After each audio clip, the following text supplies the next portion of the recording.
신약 성경 사도행전 2장 1절로 4절의 말씀을 가지고 제가 성도들의 신앙 상태, 성도들의 신앙의 전환 이런 제목으로 한번 말씀을 선포해 보겠습니다.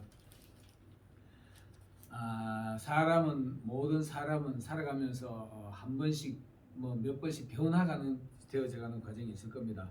오늘 이 신앙인들은 보면은 크게 한 번에 신앙의 전환점이 있을 수가 있습니다. 신앙의 전환점이 구약에도 보면은 있고 신약에도 보면 변화의 과정이 있습니다.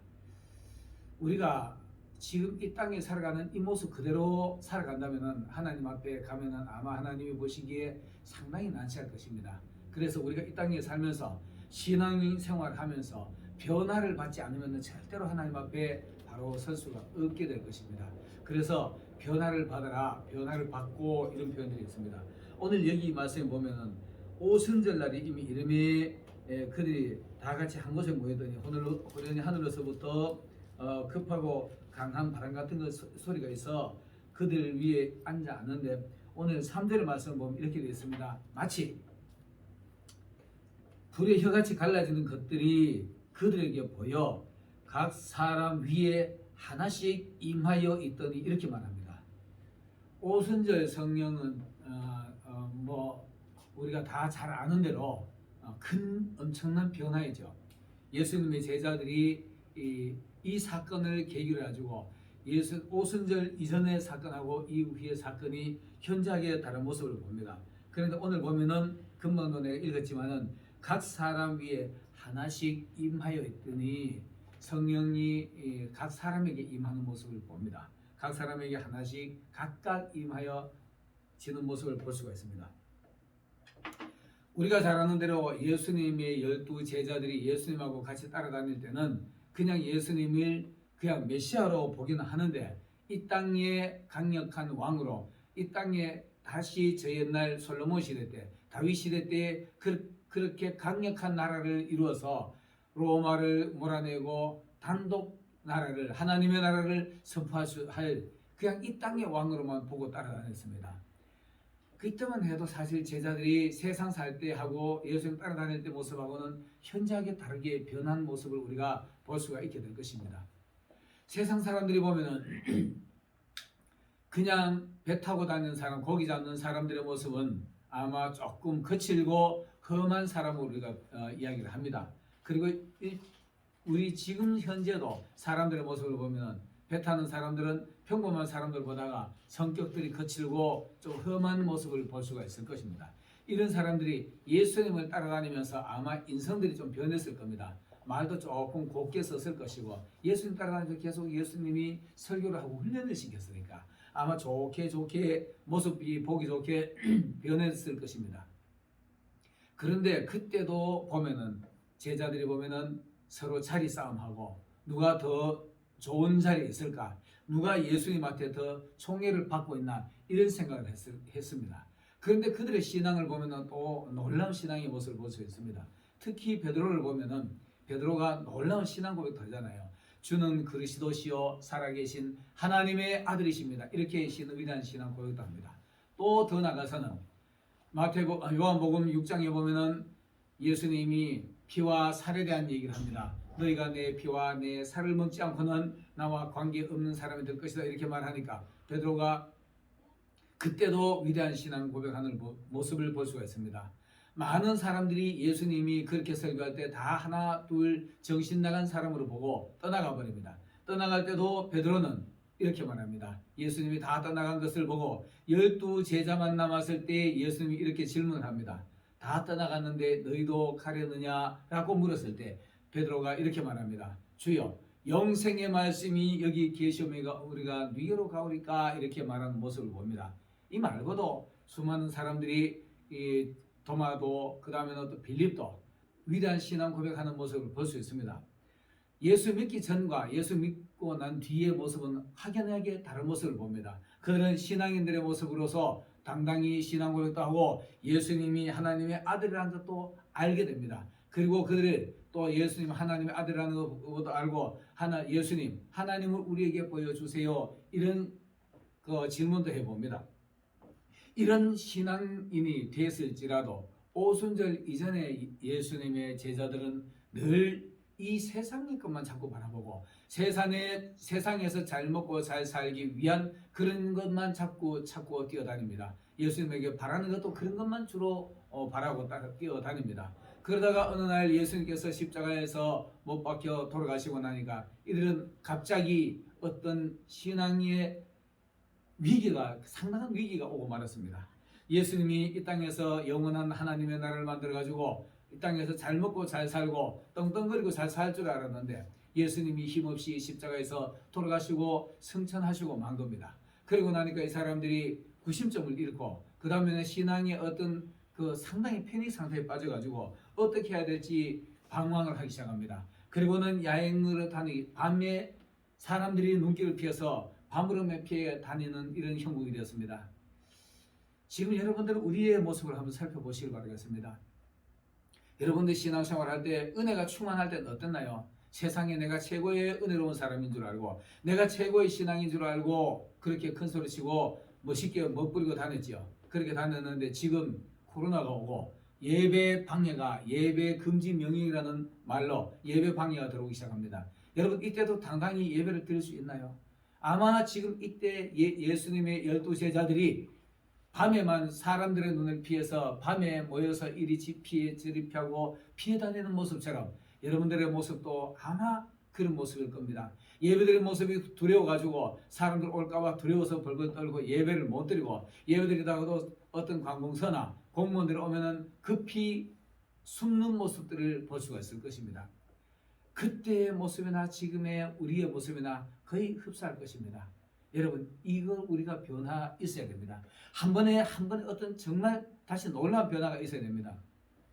12제자들이 예수님을 따라다니면서 예수님 앞에 설교를 듣고 예수님 하는 모습을 보고 배우고 듣고 보고 배운 것들이 한순간에 다 날아가고 밤에 숨어서 사람들의 눈을 피해가 도망다니는 모습을 우리가 볼 수 있습니다. 그런데 이 사람들이 예수님 마지막에 유언처럼 남긴 말씀이 있습니다. 하나님이 약속하신 것이 이를 때까지 이 성을 떠나지 말고 지켜라 라고 말하고 있습니다. 여러분 하나님의 약속한 것이 이를 때까지 하나님의 교회를 사수하시기를 예수님 이름으로 축원합니다. 우리는 지금 신앙을 사수해야 됩니다. 전에는 그냥 기분 좋게 주일날 되면은 찬송하고 예배드리고 신나게 예배드렸지만은 지금은 그런 것들이 제재를 받는 시대가 이르렀습니다. 이때도 우리는 하나님의 약속, 천국은 우리에게 오고야 말 것입니다. 그것을 위해서 기다리고 하나님의 교회를 사수하시길 바라겠습니다. 그거 기다리지 않고 사수하지 못했던 500문도들이 380명이 가버리고 120명의 문도가 다락방에 모여서 하나님의 약속한 것을 기다리고 있었습니다. 그때 오늘 바로 오순절의 성령의 역사가 일어나는 겁니다. 이 오순절의 성령은 일대 예수님의 12제자들과 120문도들의 신앙의 일대 전환점을 이룰 수 있는 정점이 되는 겁니다. 여러분 우리도 이런 정점을 한번 경험을 해야 됩니다. 이렇게 어려울 때도 하나님 앞에 엎드려서 전적으로 모여서 기도하기 시작해야 되는 겁니다. 오늘 오순절 날이 이미 이르면 하늘의 불이 혀와 같이 갈라진 것들이 각 사람 위에 하나씩 각 사람 위에 제각각 임하는 겁니다. 이렇게 임하니까 이 사람들이 그때부터 각각 다른 방언을 하기 시작합니다. 여러분 그 전에 하던 말 그대로 하지 마시고 좀 변화된 말씀을 하시길 바라겠습니다. 좀 변화된 모습으로 세상 말 먹고 사는 얘기 하지 마시고 하나님의 말씀으로 하나님의 사람으로서의 변화된 말들을 좀 해보시길 바라겠습니다. 성령의 변화를 받았다면 전에 거친 말 하던 사람들이 좀 순화된 말을 하는 사람들로 변화하시길 바라겠습니다. 두려워가지고 벌벌 떨던 사람들이 두려움을 물리치고 당당히 사람들 앞에 모습을 드러내고 너희가 죽인 예수가 그리스도다, 하나님의 아들이었다는 것을 담대하게 전하시길 바라겠습니다. 이것이 예수님의 12제자들의 변화되는 모습입니다. 오늘 제목을 신앙의 전환, 신앙의 변화, 신앙의 전환 이렇게 내가 말씀을 했습니다. 제목을 잡았습니다. 정말 우리가 신앙생활 하면서 인생도 조금 예뻐졌다면 이제는 다시 세상 것 바라보지 않는 하늘나라만 바라보는 세상의 어떤 그것도 두려워하지 않는 오늘 12제자들이 그랬습니다. 120문도들이 세상의 어떤 죽음도 불사하고 두려워하지 않고 뛰쳐나가서 담대하게 하나님의 말씀을 전하는 모습을 우리가 볼 수 있습니다. 다른 방언으로, 다른 소리로.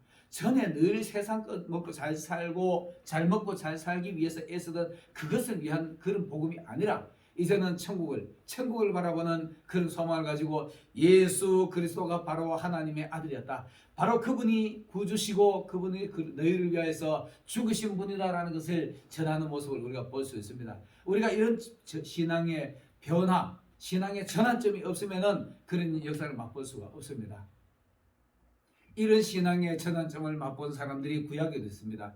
구약에도 바로 야곱이라는 사람이 있습니다. 야곱이라는 사람이 우리가 구약에 보면은 하나님이 때로는 이스라엘 사람들을 보고 야곱아라고 부르기도 하고 때로는 또 이스라엘 전체 사람들을 보면서 이스라엘아 이렇게 부르기도 합니다.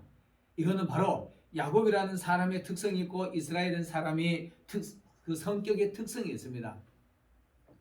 야곱이라는 사람이 태어나면서부터 나기 전부터 하나님 앞에 택정함을 받아서 너는 내 것이라 장자가 될 것이라는 것을 예언을 받았습니다. 그리고 태어날 때 에서가 먼저 태어나고 두 번째로 태어났습니다. 차자가 된 겁니다. 태어나면서부터 순서에 따라서 차자가 된 건데 그 차자가 된 게 불안해가지고 늘 장자권을 탈취하기 위해서 이 땅에서 잘 먹고 잘 살기 위해서 그렇게 갈취를 하고 뛰어다니고 애를 쓰고 장자권을 팥죽 한 그릇으로 사버리기도 하고 축복도 자기 아버지의 축복도 어머니와 합세하여서 작전을 짜가지고 그 축복을 자기가 받고 맙니다. 그것을 인해 가지고 도망자가 됩니다. 도망자가 돼가지고 외삼촌 라반의 집에 가지고 거기서도 마찬가지입니다. 자기 부를 위해서 내가 좋은 색시를 얻기 위해서 그렇게 애를 쓰고 자기가 직접 뛰어다니는 모습이 바로 야곱의 모습입니다. 그리고 부를 또 축적하기 위해서 하나님 앞에 기도했다라고 말하지만은 자기 외삼촌의 재산을 자기 것으로 만들어가는 그런 모습을 볼 수가 있습니다. 그러다가 하나님의 약속의 말씀을 듣고 가나안 약속의 땅으로 다시 돌아갑니다. 돌아갈 때에 그때에 시퍼렇게 눈뜨고 자기를 향하여서 복수하기 위하여 다가오는 에서를 피해서 겁이 나서 야복 강가에서 엎드려서 기도하기 시작합니다. 그 기도하는 게 얼마나 기도를 했는가, 얼마나 간절했는가. 하나님의 천사가 왔는데 그 천사를 붙들고 날이 새는데도 천사는 가리고 하는데도 놓지 않습니다. 응답해 주지 않으면 안 갑니다 라고 말했을 때 그때 묻습니다. 천사가 네 이름이 무엇이냐 이렇게 묻습니다. 그때 야곱입니다 라고 말하는 그 심정, 야곱이라고 말하는 그 말 속에는 나는 속이는 자였습니다 라고 말하고 있는 신앙 고백하고 있는 겁니다. 여러분, 내가 세상 거 살고 먹고 살기 위해서 이렇게 애쓰고 뛰어다녔다라고 신앙 고백하고 있는 겁니다. 야곱입니다. 이 말 속에 그런 것들이 다 함축되어 있습니다. 야곱이가 그 말할 때 너무너무 부끄러웠을 거예요. 너무너무 부끄럽고 자기 자신의 이름이 야곱이니까 속이는 자였으니까 그 말 자체를 그대로 신앙 고백한 겁니다. 그러니까 그 천사가 네 이름이 야곱이다마는 이제로부터 야곱이라 하지 아니하고 이스라엘이라 하리라. 신앙으로 승리했다는 것을 인정해 주는 것입니다. 마치 오순절 성령이 임한 것 같이 그 순간에 천사가 떠나고 난 뒤에 동쪽의 하늘의 해가 동력의 붉은 해가 떠오를 때 야곱의 마음에 그 모든 것이 다 내려지는 겁니다. 다 내려지고 아무것도 아니었구나. 이제부터 나는 하나님을 위하여서 하나님만 위하여서 초월적인 신앙을 하는 겁니다. 초월적인 신앙을 하면서 자기 형이 죽으면 나는 죽어야지 라는 마음으로 앞에 갔던 겁니다. 그때 형이 반갑게 맞이해주고 어깨를 마주 안고 포옹을 하면서 서로 축복을 하고 용서를 비고 화해가 일어나는 겁니다. 여러분, 우리가 이런 신앙의 전환점을 맞아야 되는 겁니다. 지금 이 시대가 얼마나 엄중합니까? 코로나가 온 세상을 덮고 있고 또 힘 있는 권력자들이 국민들을 마구 워커발로 짓밟던 것 이상으로 우리를 지금 핍박하고 있잖아요. 겁을 주고 있고 협박을 하고 있습니다. 이때도 두려워 마시길 바라겠습니다. 성령의 충만함, 하나님의 약속하신 말씀을 붙들고 성령의 충만함을 각 사람에게 성령이 임하는 것처럼 하나씩 임하는 것처럼 여러분들의 각 사람에게 신앙을 가지고 타인의 신앙을 살피지 마시고 개인의 신앙, 자기 자신을 들여다보시길 바라겠습니다. 그리고 하나님을 향하여서 세상을 두려워하지 말고 세상에 잘 먹고 잘 살기 위한 그런 노력을 하지 마시고 하나님을 바라보면서 내 신앙을 내가 하시길 바라겠습니다. 타인의 신앙을 바라보지 마시고 내가 받은 신앙, 내가 받은 성령의 은혜, 은총을 세상에 전파하는 여러분들이 되시길 바라겠습니다.